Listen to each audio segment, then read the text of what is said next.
Dude, this calories are BS take is wild. Like, what are they even selling instead? I'm already annoyed, Malik, because calorie math is true, but the conclusions might be smoke. He keeps saying the real villain is sugar, specifically fructose, like it's alcohol level toxic. Yeah, and he's claiming fructose hijacks mitochondria and messes with insulin, not just adds calories. The mitochondria rant was intense, not gonna lie. Like, bro, I get it, you love your organelles. Mitochondria, lawsuits, and the phrase kill the calorie, that's a full brand combo. But listen, the part about added sugar being in like 73% of grocery items, that's the part I believe.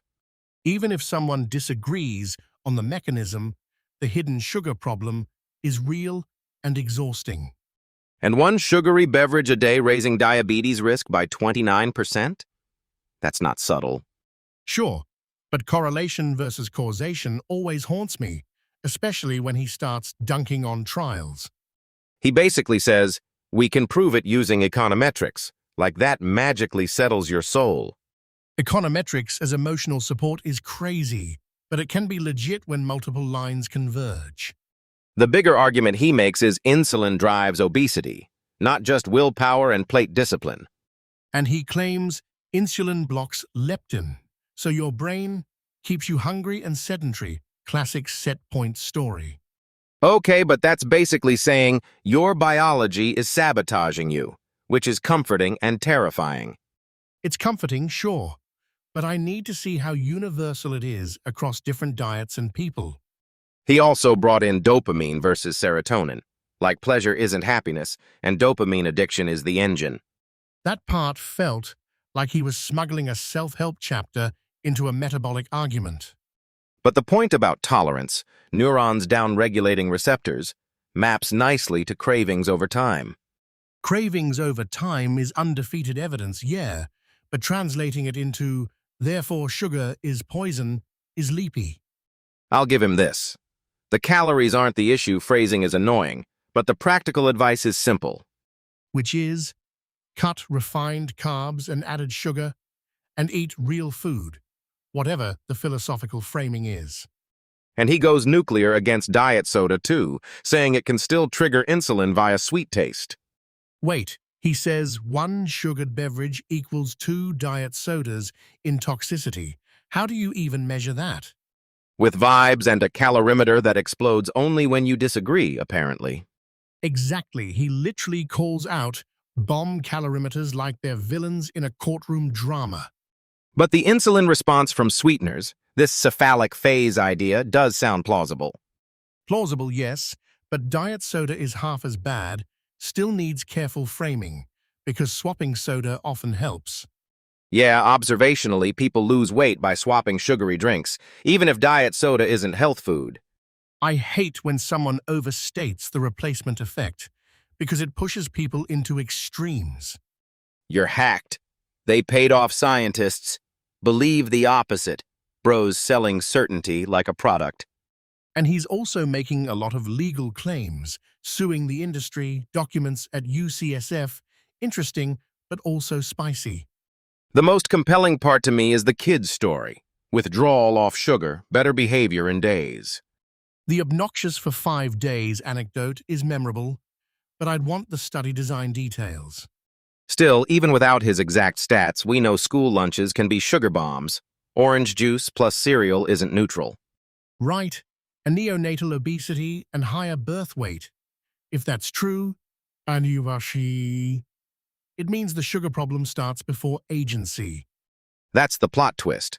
They're not obese from dieting. They're obese from being born metabolically primed. That's where I can actually get fully aligned. Food systems shape outcomes, not just personal choices. Exactly. Eat real food is like the actionable umbrella when the grocery store is a minefield.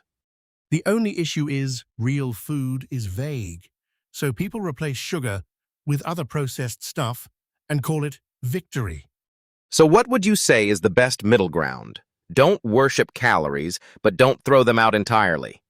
Yeah, calories matter for weight change, but insulin and appetite hormones change your intake automatically. So instead of calories are BS, it's calories are downstream, like the hormone drama is upstream. That's actually a good synthesis, and it keeps you from blaming only hunger, only discipline, or only sugar. And honestly, even if someone's wrong on fructose mechanisms, reducing added sugar is still a net win for most people. Especially because added sugar crowds out fiber and protein, and that hits satiety and metabolism together. Okay, now I want to hear what episode 2 does. Does it keep roasting the calorie concept or zoom into one part? If it's anything like this, we're about to argue about carbs, dopamine cravings, and what healthy even means. All right, I'm going to stop before Malik's brain starts downloading a fructose policy update. Fair. Let's pick this up next, because the arguments are messy in a good way. Great talk. See you in episode 2 where we go deeper into what actually works on a plate. Next episode, we'll unpack the real food rules and how to apply them without going full spreadsheet monk. Okay, but the calorie hate thing, he's making it sound like calories are fake. Calories aren't fake, Malik. It's just that the body doesn't run on bomb calorimeter logic. So his real claim is that what matters is insulin and mitochondrial function, not heat math. Exactly. And I love that he's basically saying, stop worshipping the unit. But people love units because they can track them and feel in control. Right? And then they plateau, then blame themselves, then buy another app. The dopamine to addiction part, wait, he's saying the receptor downregulation is the engine? He's mixing reward biology with behavior, but the tolerance analogy makes it click for me. You get out of bed because reward exists. Bro, that's motivational as hell. It is, but then he goes, chronic overstimulation kills neurons, which is a big leap. Yeah, overstimulation causing cell death. Sounds too cinematic, even if the direction is plausible. I'd rather frame it as dysregulation. Receptors, circuits, and downstream cravings get messy. Also, the serotonin part, he insists serotonin doesn't do the same downregulation thing. And the key punchline is, pleasure pathways aren't happiness pathways. That's the part I actually buy. You can't supplement your way into stable well-being. Because if happiness is social and long-lived, dopamine spikes are just fireworks. Fireworks are cool until your neighborhood catches fire. Now tie that to sugar and he's saying, sweet taste triggers insulin signaling, even without calories. The diet soda claim, 1 sugared beverage equals 2 diet sodas, that number sounds insane. I'm with you. I don't know if the equivalence is perfect, but the mechanism is still concerning. Because even if the fructose toxic story is contested, the sweet equals insulin response story is still relevant. And then add microbiome disruption and endotoxins. He's stacking multiple routes to harm. He's basically like, good luck finding the one harmless lever. Exactly, and that's why I'm not mad at the vibe. Reduce added sugar, improve outcomes. But do we agree with his sugar is poison like alcohol framing, dose-dependent? I think the dose framing is helpful, but I'd be careful comparing to alcohol exactly. Yet his liver limit numbers, like 6 to 9 teaspoons of dietary sugar, feel like he wants a mic drop. Teaspoons are a persuasive unit, but biology is more complex than a spreadsheet of grams. Still, the hidden sugar point, you didn't add sugar, but it's everywhere, that's the real everyday trap. Yep, because they have a whole thesaurus for sugar, evaporated cane juice, maltodextrin, and friends. Friends?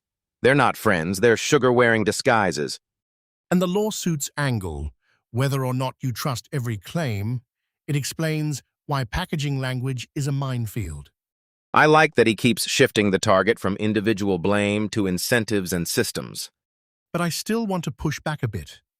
Calories do matter for weight, even if insulin matters too. If you're overeating via sugar and insulin resistance, sure, but excess calories are still excess calories. The body is not ignoring thermodynamics. It's just also running endocrinology and neurobiology. So maybe the calories are a load of BS title is clickbait energy, but the behavioral takeaway is solid. That's what I'm hearing. Stop pretending one unit captures the whole story. And the study with kids, remove added sugar, improved metabolic markers, even if weight stayed stable. That part is powerful because it suggests improvements can happen before weight changes. Withdrawal for 5 days. Parents saying their kid is a disaster sounds exactly like a detox. Sugar as a mild drug, basically, and society acts like it's just treats. Also the stress link, cravings in the evening when you're tired. He made it feel too relatable. Amygdala overload, lower regulation, higher impulsivity. Yeah, I've lived that.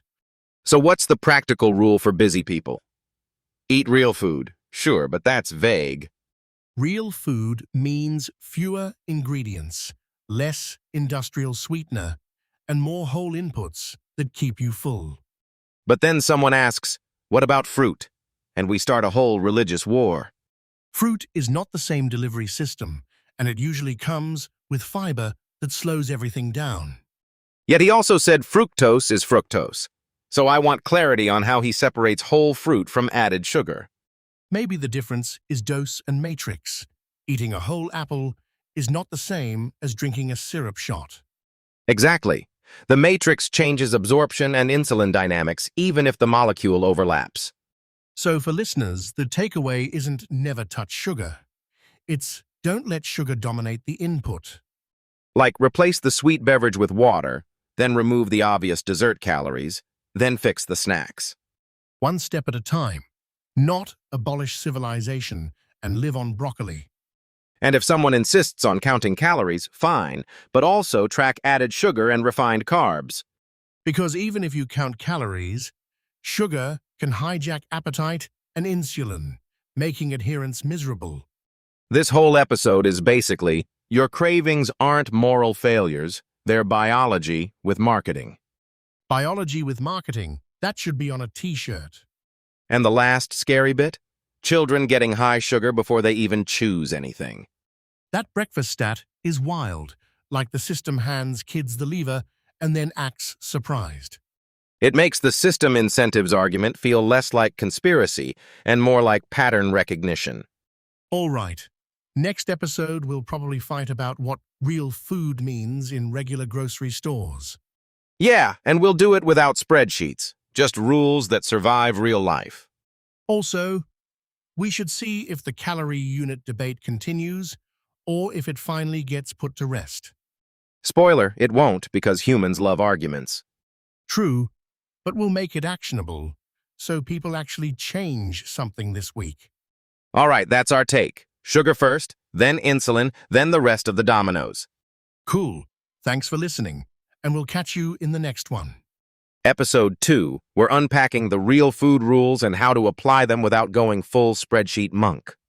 The funniest part is he basically fires the whole calorie-counting career path. Yeah, like calories are a Disney villain name tag. Hi, I'm calories, I'm not real. But do I buy calories have no place in medicine as a blanket statement? I get the point, though. It's pushing people to look at drivers, not just math. He keeps circling insulin, like it's the villain behind the villain behind the villain. Insulin is the bouncer, and sugar is the guy trying to sneak in. And calorie counters are standing outside arguing about the guest list. Still, weight loss is energy balance at some level, right? So where does that land? I think he's saying calories don't explain the biological chaos people feel. Cravings, plate sauce, fatigue. Exactly, he's like, you'll lose a bit, then the set point and hormones fight back. And his serotonin thing, pleasure versus happiness, was oddly compelling, even if I'm cautious. Wait, so he's basically arguing pleasure is dopamine, happiness is serotonin, different wiring. And then he goes, there's no such thing as being addicted to too much happiness. Which is a bold sentence to say in a room with social media addicts. But the addiction logic is consistent. Dopamine tolerance, receptor changes, downregulation. He's saying your brain adapts to the overstimulation like it's uninstalling the app. And then he drags diet soda into it. Sweet taste still drives insulin, so it's not safe. That part I like because it's practical. People switch to zero sugar and still feel trapped. But I want to poke him. insulin response isn't the whole story for every person, right? True, biology varies, but the direction of risk is believable. Spikes, cravings, microbiome stress. The microbiome section was like, your gut gets denuded, enjoy inflammation. Enjoy is such a friendly word for endotoxins entering the bloodstream. Look, the big controversy is food industry lawsuits, and they paid off scientists' claims.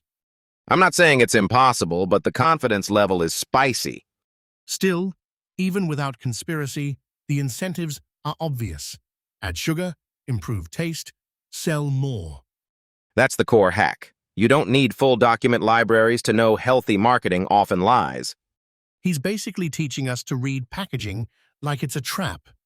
And 262 names for sugar is such a powerful gut check. The 6 teaspoons per day framing, love it. But I wonder how universal that is. Yeah, dose thresholds differ, but the hidden sugar problem is the real hammer. The moment he said, I never add sugar, is when everyone in the room gets implicated. Because most added sugar is in processed stuff you didn't bake, snacked, or just bought once. And school breakfast being basically a sugar delivery system, that's the part that hits hardest. 41 grams in breakfast for kids is wild, because kids metabolize less than adults. But the scandal vibe he sells is people treat it like ignorance, not engineering. Yeah, he's like, you're not failing willpower, you're surviving a minesweeper grocery store. I kept coming back to his claim about fructose being more toxic than glucose. The fructose inhibits mitochondrial enzymes story is very mechanistic, like he wants to make it visceral. And he contrasts bomb calorimeter calories versus ATP energy. Those are different lenses.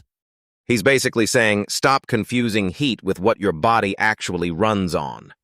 The kill the calorie as a unit of measure line is meme-worthy, even if it's extreme.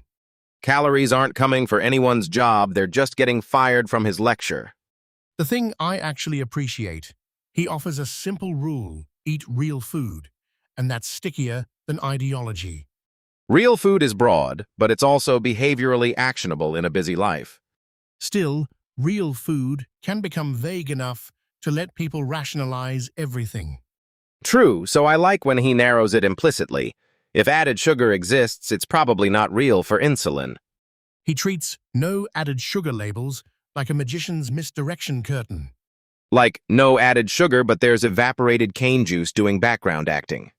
And his candy example, white raisins, is such a good way to explain serving math tricks. Serving size, the villain's favorite genre. The part about fat chance and misery, pleasure versus happiness, felt like a psychological upgrade to nutrition. Because sugar addiction isn't just taste, it's stress buffering, especially evenings. I run out of gas at 4 p.m., so I buy a cookie, is the most honest confession. And it matches real human patterns. Tired, stressed, reward-seeking, then regret later. So maybe the takeaway isn't never eat calories, but stop feeding the wrong control system. Exactly. Reduce refined carbs and added sugar to lower insulin pressure and cravings. I'll still hold on to some balance. Calories matter, but sugar changes the biology that controls behavior. That's a good compromise, and it makes the advice less dogmatic and more usable. So use sugar first as the lever, then fine-tune the rest if you want. And for the listener, if you do nothing else, read labels, hunt added sugar, reduce it. Because the grocery store is not neutral, it's optimizing for your wallet. And we're trying to optimize for your body. Annoyingly, it's harder. All right, we'll stop before we start another food industry conspiracy thread. Fair, but I'm still mad about healthy claims with 7 hidden sugar names. Next time, we'll turn real food into actual grocery rules, not just vibes. Okay, but I'm still stuck on one thing. Calorie counting as a whole BS framing. It's not that calories don't exist, it's that the unit ignores mechanism. Mechanism like insulin, neurotransmitters, mitochondrial stuff, yeah, that part's loud. Exactly. If you keep chasing a number, your body might fight you with hormones. The classic, lose weight, plateau, rage eat, then my metabolism hates me. Metabolism is innocent. Insulin and reward loops are the criminals. Insulin as the villain is spicy, but I get the intuition. Sugar drives storage. And sugar is addictive, which makes willpower a terrible strategy long-term.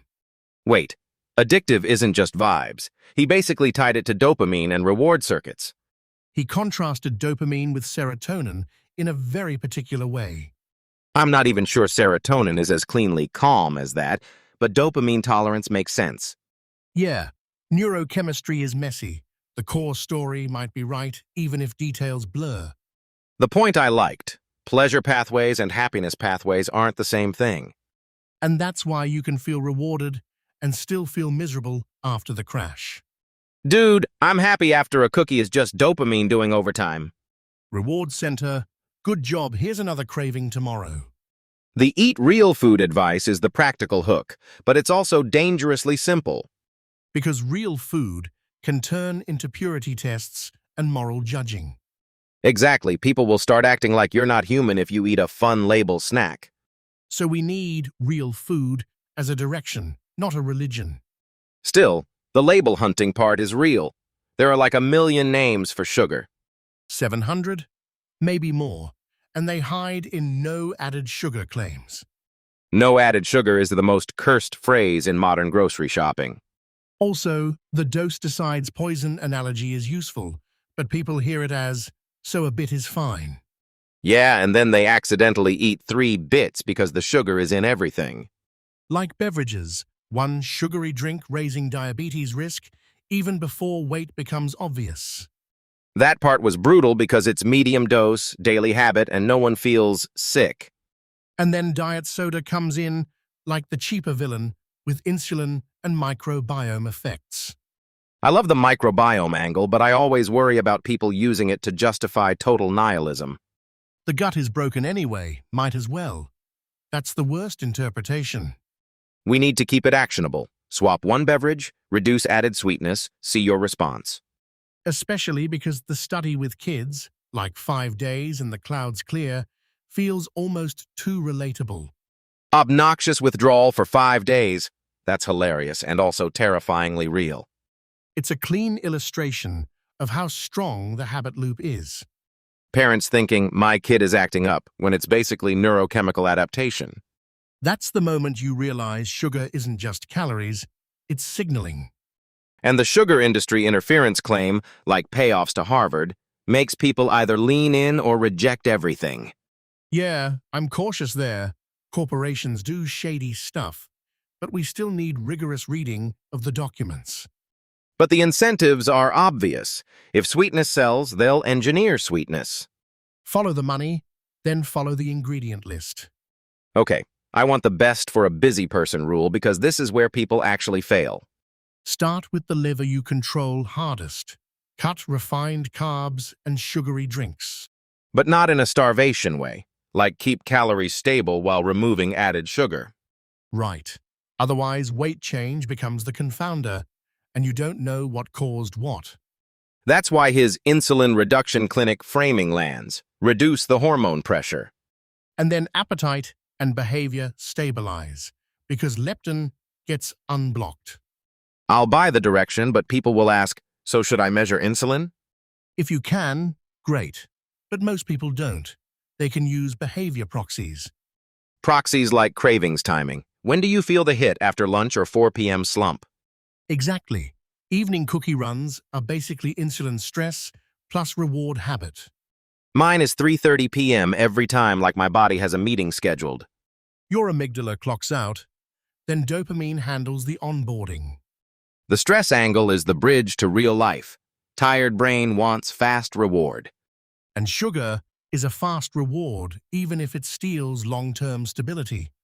Pleasure now, misery later, plus metabolic consequences you can't vibe away. Still, I'd caution against saying, calories have no place. For some people, simple counting works. Yeah, fair. Maybe counting is a training wheel, not the destination. Training wheel for portion control, while the real fix is insulin and added sugar. So we agree. Calories can be descriptive, but sugar is mechanistic. And sugar is actionable. drink swaps, label checks, and fewer processed sweeteners hiding moments. Cool, then our listener homework is simple. Cut one sugary beverage tomorrow and watch the next day cravings. And maybe track one thing: energy steadiness, not just weight scale drama.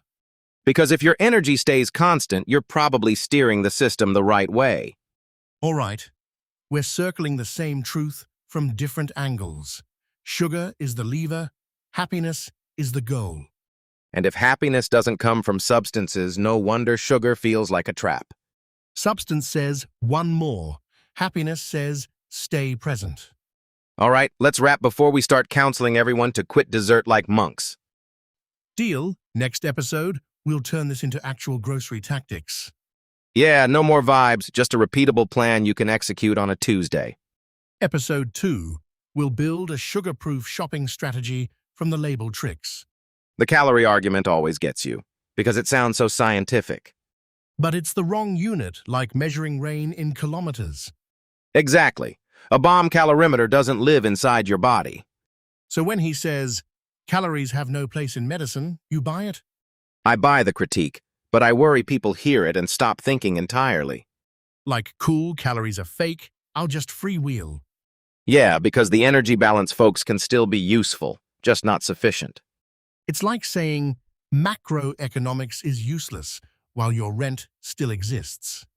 The hook for me is the mitochondria story, fructose as a sabotage mechanism. And not fructose equals fewer calories, but fructose blocks ATP generation pathways.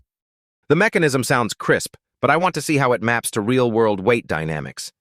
Wait, but he keeps connecting it to insulin and leptin, so it's not just mitochondria. Right.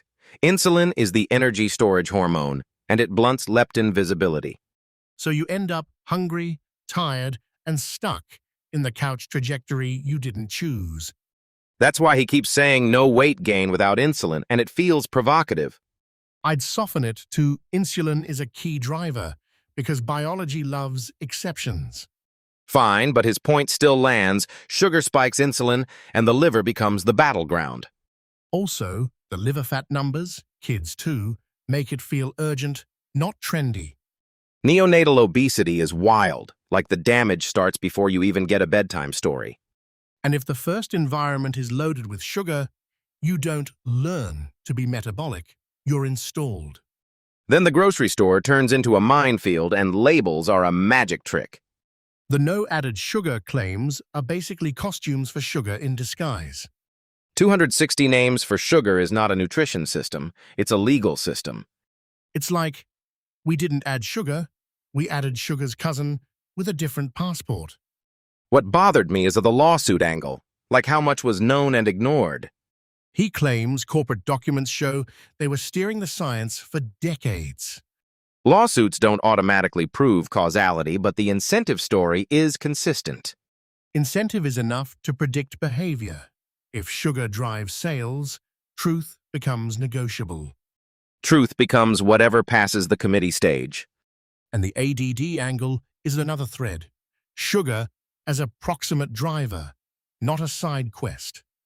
When you take the sugar out, kids get better in 5 days, is the part people won't forget. That fast turnaround is basically withdrawal-level neurochemistry. Which brings us back to the neurotransmitter split, dopamine versus serotonin.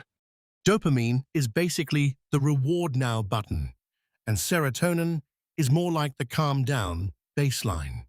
He argues dopamine tolerance happens, receptors downregulate, and the reward fades. Meanwhile, serotonin receptors stay put, so the happiness receptors don't get the same nerf. But serotonin biology is more complicated than a two-line rule, right? Yeah, mood science is messy, but the broader point, pleasure isn't happiness, hits hard. Pleasure is visceral, happiness is social and long-lived like habitats and not casinos. That casino line was dangerously quotable. He's making sugar a behavioral loop, not just a nutrient problem. And that loop gets reinforced by stress, amygdala hijacking decision-making. So your 4 p.m. I need chocolate moment isn't weakness, it's circuitry. It's annoying because now I feel less guilty and more doom-aware. Exactly. Guilt doesn't change receptors. Strategy does. Let's challenge the diet soda is half as bad claim, though. How can zero be worse than better? The insulin response explanation makes sense, but half as bad feels like an attention-grabbing number. He's saying sweet taste still signals sugar to the pancreas, and then other metabolic harms follow. Plus microbiome effects. Diet sweeteners altering gut bacteria, mucin stripping, endotoxins. That microbiome chain is what connects diet beverages to systemic inflammation and mental outcomes. So even if calories vanish, your gut drama doesn't. Gut drama is the most accurate phrase anyone's used this week. And if inflammation and insulin resistance rise together, the count calories playbook starts to look incomplete. But I still think calorie restriction can work for some people, short term. Sure, they lose weight, then plateau, then regain, because the underlying hormonal environment stayed messed up. That's the yo diet mechanism. Leptin blocked, insulin high, behavior collapses under pressure. Which implies the intervention target isn't willpower, it's insulin reduction through food choice. Refined carbohydrate and sugar reduction is the actionable core, not spreadsheet perfection. Thank God, because I don't trust my own spreadsheet at 4 p.m. Real food rule, food from the ground, or animals that ate the ground, sounds almost too simple. Simple is good, but the real test is whether people can implement it with their actual constraints.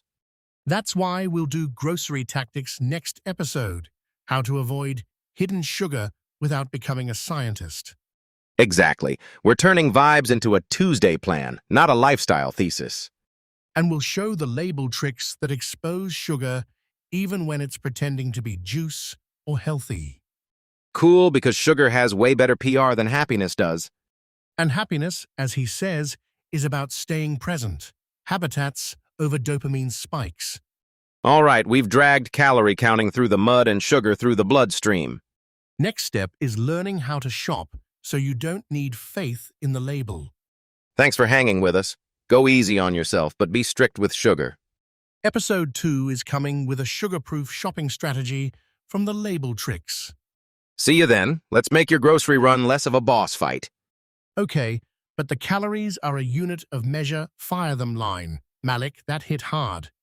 It's funny because he's basically saying your bathroom scale has no moral authority. But I get the punchline. He thinks the metabolic story is insulin and fructose, not total heat. Still, I'm allergic to anyone killing calories completely. Energy balance exists, bro. Right, energy balance exists, but he's attacking the idea that calories are the only lever. And he's implying different macros and different sugars route you differently, especially fructose to liver. Exactly, and he's calling calories bomb calorimeter math for people who don't burn in mitochondria.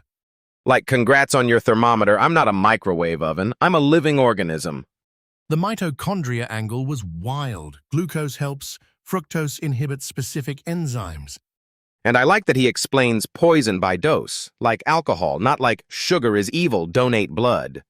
Yeah, not one cookie ruins your life, more like your liver has a daily subscription limit. But he also went hard on labels being basically a sugar thesaurus, 262 names. That's the part where I was like, bro, just say sugar, stop writing poetry. I do wonder how much of this is brand deception versus people honestly misunderstanding nutrition. He's claiming systematic misinformation, even lawsuits, even corporate interference. UCSF Documents Library. Yeah, and that sugar industry paid Harvard story sounds like a conspiracy until you realize it's probably normal. Probably normal is such a depressing sentence. Welcome to late-stage food policy, my friend. Okay, but let's pin the argument. He says added sugar drives diabetes risk, and beverages are the easy target. And the one sugared beverage per day equals 29% higher diabetes risk. That's the hook. But remember, risk percentages don't feel intuitive. I want the mechanism tied to insulin resistance. Mechanism was the best part. Fructose, more alcohol-like, an insulin response from diet sweeteners anyway. He's like, zero fructose doesn't mean zero consequences, it means new consequences. Diet soda being half as bad, he didn't say good, he said better than soda, still harmful. The insulin response part is the gotcha. Sweet taste trains your pancreas, even without sugar calories. So your mouth says, sugar's coming, and your pancreas takes the commute. Then he escalates to microbiome disruption and endotoxins, gut barrier getting leaky. That's where I want to push back a little. Microbiome science is messy, not courtroom clean sometimes. Exactly. Correlation shows up in the gut, but causality is hard. Still, the direction of harm is plausible. Even if the microbiome part is imperfect, the behavioral takeaway is simple. Reduce sweetness exposure. And the dopamine stuff, his serotonin versus dopamine distinction, was actually useful for people stuck craving. Yes, he framed happiness as serotonin-ish and pleasure spikes as dopamine-ish addiction loops. But he's also saying no such thing as addicted to too much happiness, because serotonin doesn't downregulate receptors. That line is dangerously confident, but emotionally it clicks. Dopamine tolerates, happiness doesn't. The bigger claim, more pleasure-seeking can make you unhappier because the reward system desensitizes. And that ties back to sugar cravings under stress, amygdala demanding a shortcut. He's basically saying stress worsens cravings, and sugar is a fast reward substrate. Which is true, even if your neurotransmitter labels are off by 10%. Your brain doesn't need a textbook, it needs a snack and a reason. Also, he shared his own cookie story at 4 p.m., like, I discovered the mechanism after doing the behavior. Peak scientist moment. Observe self, then change input. Finally, human research. The practical part was, eat real food. That's not sexy, but it's brutally effective if you follow it. Real food can be vague, though. People interpret it as eat bacon forever. True, so the operational rule is avoid added sugar and refined carbs, especially liquids. And avoid the hidden sugars, juice, flavored waters, no added sugar with syrups that aren't sugar in name. No added sugar is just brand-managed semantics with a nutrition facts poster. He also mentioned kids getting sugar in school breakfast, Fruit Loops, and orange juice type energy. Yeah, 41 grams at breakfast for kids, while he claims kids' liver capacity is like 12 grams fructose. The policy mismatch is insane. Like adults can choose, but children get the default programming. And neonatal obesity, birth weight up, and fat composition up, he's arguing intra-womb metabolic wiring. That part felt heavy. Kids didn't just choose badly, they arrived with biochemical baggage. Which circles back to his insulin reduction clinic framing, insulin blocking leptin and driving behaviors. I believe insulin matters, but does it fully explain obesity behavior? I'm not fully sold on monocausality. Agreed, maybe insulin is the central mechanism, but people still have environment, sleep, stress, activity. He'd probably say all those inputs push insulin up anyway, so it's not ignoring the environment. That's consistent with the stress-sugar loop. Stress changes amygdala function, cravings spike, you feed reward. So in his world, self-control is just upstream endocrine management. That's harsh, but fair. Your willpower plan works until your blood sugar doesn't. So what do we tell a listener who wants fast progress without label combing forever? I'd say, drink water, choose unsweetened staples, and treat anything sweetened as a special occasion. And if they want a number, start by limiting added sugar to like 6 teaspoons a day, then go lower. But don't become obsessive. The goal is metabolic calm, not turning life into a spreadsheet. Exactly. Insulin down, cravings down, sleep up, and suddenly life feels less like a casino. And that's the happiness angle. Pleasure spikes can be addictive, but happiness is relational and stable. So the real win is replacing reward-seeking habits with social, meaning, and long-horizon choices. Okay, but practical question. What's the first swap for someone listening at midnight? Swap sugary beverages out tonight, no negotiations. Tomorrow you can fix everything else. Midnight detox with water. Bold. But if it works, it works. He said sweet on the tongue is the message to the brain, so remove the message. All right, we're aligned. Cut the sugar signals, protect mitochondria, and stop believing the calorie propaganda. And we'll keep digging in episode 2, shopping moves that make label tricks useless. Cool. See you soon, and go easy on yourself, but be strict with sugar. Yep, make the grocery run less of a boss fight. Episode 2 teaser. We're building a sugar-proof cart using the label loopholes he exposed.